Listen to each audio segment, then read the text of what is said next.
আসসালামু আলাইকুম। এখন শুনবেন সংবাদ শিরোনাম। সংসদে রাষ্ট্রপতির ভাষণের সময় বিরোধী দলের ওয়াকআউট অসংসদীয় আচরণ বলছেন বিশ্লেষকরা। বিএনপির রাজনৈতিক সিদ্ধান্তে কাটছাঁট হতে পারে অন্তর্বর্তী সরকারের অধ্যাদেশ। ঢাকার কেরানীগঞ্জের শিং নদের অস্তিত্ব এখন শুধু ভূমি অফিসের নথি আর মানুষের স্মৃতিতে। দখলে পিছিয়ে নেই সরকারও, নদের জায়গায় হয়েছে সড়কসহ নানা স্থাপনা। সোমবার দিনাজপুরে জাতীয় খাল খনন কর্মসূচির উদ্বোধন করবেন প্রধানমন্ত্রী তারেক রহমান। সারা দেশে প্রায় 20,000 কিলোমিটার খাল ও জলাশয় খননের পরিকল্পনা। ইরানের তেল রপ্তানি টার্মিনাল খার্ক দ্বীপে যুক্তরাষ্ট্রের হামলা, পাল্টা জবাব দিচ্ছে তেহরান। জ্বালানি নিষেধাজ্ঞা উঠে যাওয়ায় মধ্যপ্রাচ্য যুদ্ধে কপাল খুলেছে মস্কোর। এতক্ষণ শুনছিলেন সংবাদ শিরোনাম, এবার বিস্তারিত। সংসদীয় বিধি অনুযায়ী বিরোধী দল ওয়াকআউট করতেই পারে, তবে রাষ্ট্রপতির ভাষণ ইস্যুতে ত্রয়োদশ সংসদের প্রথম অধিবেশনের প্রথম দিনে যা হয়েছে তা অসংসদীয় বলছেন রাজনৈতিক বিশ্লেষকরা। রাষ্ট্রপতির ভাষণের উপর আলোচনায় স্পিকার এই প্রসঙ্গ তুলবেন বলে আশা তাদের। রাষ্ট্রপতির ভাষণের বিরোধিতাকে স্ববিরোধীও বলছেন বিশ্লেষকরা।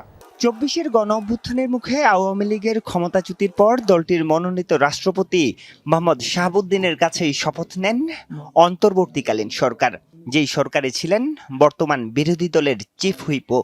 এরপর দু একবার রাষ্ট্রপতির অপসারণের দাবি উঠলেও অন্তর্বর্তীকালীন সরকারের 1.5 বছরেও শপথে বহাল থাকেন মোহাম্মদ শাহাবুদ্দিন। তবে বিএনপির নেতৃত্বে নতুন সরকার গঠিত হলে আবারও রাষ্ট্রপতির অপসারণ ইস্যুটি সামনে আনে জামায়াত জোট।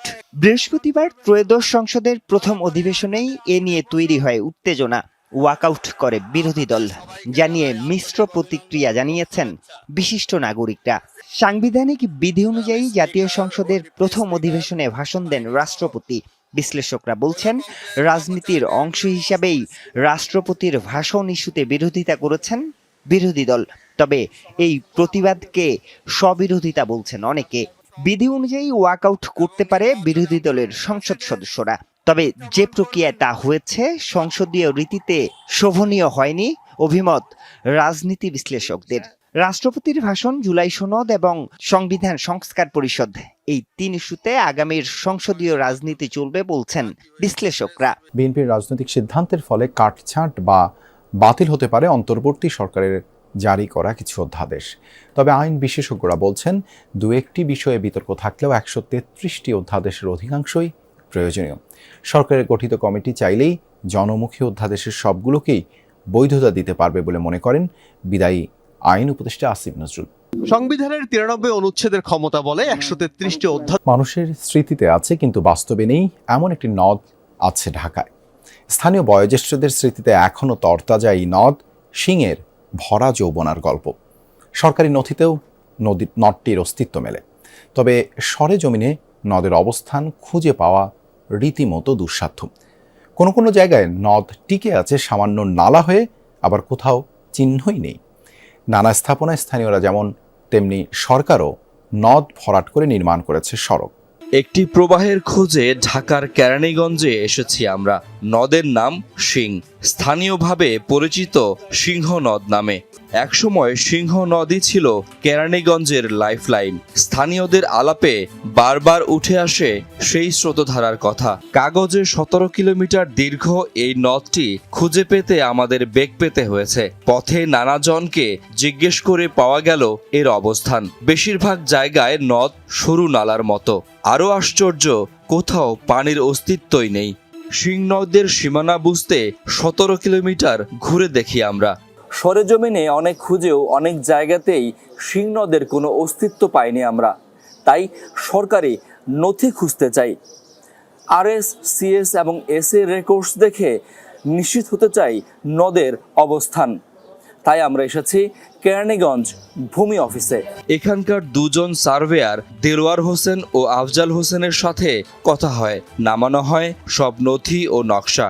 CS খতিয়ানে শিং নদের গড় প্রস্থ 120 ফুটের বেশি। তবে পরের জরিপে ভয়ানক বিপর্যয়।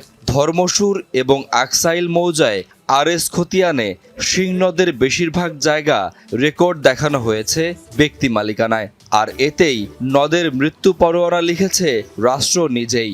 আবারও দেশজুড়ে নদী, নালা, খাল ও জলাশয় খনন এবং পুনঃখনন কর্মসূচি শুরু করতে যাচ্ছেন প্রধানমন্ত্রী তারেক রহমান। আগামী 16 মার্চ দিনাজপুরের কাহারুল উপজেলায় জাতীয় খাল খনন কর্মসূচির উদ্বোধন করবেন তিনি। এই কর্মসূচির আওতায় সারা দেশে প্রায় 20,000 কিলোমিটার খাল ও জলাশয় খননের পরিকল্পনা রয়েছে। দিনাজপুরের কাহারুল উপজেলার বলরামপুর এলাকার শাহপাড়া খাল সময়ের সাথে হারিয়েছে জৌলস, ব্যাহত চাষাবাদ, বিরূপ প্রভাব প্রকৃতি ও জনজীবনে। দীর্ঘদিন খনন না হওয়ায় ভরাট হয়ে পড়েছে খালের বিভিন্ন অংশ। শুষ্ক মৌসুমে পানিশূন্য হয়ে পড়ে খাল, এতে ব্যাহত হয় কৃষি সেচ। অন্যদিকে পানির প্রবাহ না থাকায় বর্ষাকালে খালের আশপাশে দেখা দেয় জলাবদ্ধতা। অবশেষে নিরসন হতে যাচ্ছে সমস্যার। দীর্ঘ প্রায় 12 কিলোমিটার খালটি পূর্ণ খনন ও স্লুইস গেট নির্মাণ করবে পানি সম্পদ মন্ত্রণালয়। আগামী 16 মার্চ এর উদ্বোধন করবেন প্রধানমন্ত্রী তারেক রহমান। প্রধানমন্ত্রীর আগমন, সেই সাথে খাল খননের খবরে উচ্ছ্বসিত স্থানীয়রা। ফলে কৃষকেরা অর্থনৈতিকভাবে লাভবান হয়ে স্বাবলম্বী। ইরানের তেল সরবরাহের জন্য অত্যন্ত গুরুত্বপূর্ণ খার্গ দ্বীপের সামরিক স্থাপনায় হামলা চালিয়েছে যুক্তরাষ্ট্র। পরবর্তীতে সেখানে থাকা জ্বালানি অবকাঠামোতেও হামলার হুমকি দিয়েছেন মার্কিন প্রেসিডেন্ট ডোনাল্ড ট্রাম্প। এছাড়া রাজধানী তেহরান সহ ক্ষেপণাস্ত্র হামলার শিকার হয়েছে ইরানের বিভিন্ন এলাকা। মার্কাজি প্রদেশের একটি গ্রামে অভিযানে নিহত হয়েছেন 6 জন। খুজিস্তান প্রদেশে মিসাইল হামলায় প্রাণ হারিয়েছেন 3 বছরের এক শিশু। এই নিয়ে দেশটিতে মোট প্রাণহানি বেড়ে দাঁড়িয়েছে কমপক্ষে 1444 জনে। আহত 18,500-এরও বেশি মানুষ। থেমে নেই ইরানের পাল্টা হামলা। ইসরায়েলের রাজধানী তেল আবিব সহ বিভিন্ন স্থানে ছোঁড়া হচ্ছে একের পর এক মিসাইল। কাতার, বাহরাইন ছাড়াও উপসাগরীয় অঞ্চলের কয়েকটি দেশে চলছে ইরানের ক্ষেপণাস্ত্র ও ড্রোন হামলা। ইরানের নতুন সর্বোচ্চ নেতা মুস্তাবা খামেনি ও নিরাপত্তা কাউন্সিলের উপদেষ্টা আলী লারিজানির বিষয়ে তথ্য দিলে $1 কোটি মার্কিন পুরস্কারের ঘোষণা করেছে ট্রাম্প প্রশাসন। সামাজিক মাধ্যম এক্সে এই ঘোষণা দিয়ে মার্কিন পররাষ্ট্র মন্ত্রণালয় জানানো হয়, তাদের বিষয়ে নির্ভুল তথ্য দিতে পারলে আর্থিক পুরস্কারের পাশাপাশি যুক্তরাষ্ট্রে পুনর্বাসনের সুযোগ পাবেন তথ্যদাতারা। মুস্তাবা খামেনি আর লারিজানির ছাড়াও ইসমাইল খতিব, আলী আসগার হেজাজি, মেজর জেনারেল ইয়াহিয়া রহিম সাফাভি ও ব্রিগেডিয়ার জেনারেল ইস্কান্দার মোমেনিস সহ ইরানের বেশ কয়েকজন শীর্ষ নেতার বিষয়ে তথ্য চাওয়া হয়েছে ওই বিবৃতিতে। তবে এর কিছু সময় আগে আল কুদস দিবস উপলক্ষে তেহরানের রাস্তায় জনগণের সাথে হাঁটতে দেখা যায় আলী লারিজানিকে। সামাজিক মাধ্যমে নিজের অংশগ্রহণের ছবিও পোস্ট করেন তিনি। মধ্যপ্রাচ্যে চলমান সংঘাতে সাপে বর হয়েছে পশ্চিমা নিষেধাজ্ঞায় জর্জরিত রাশিয়ার জন্য।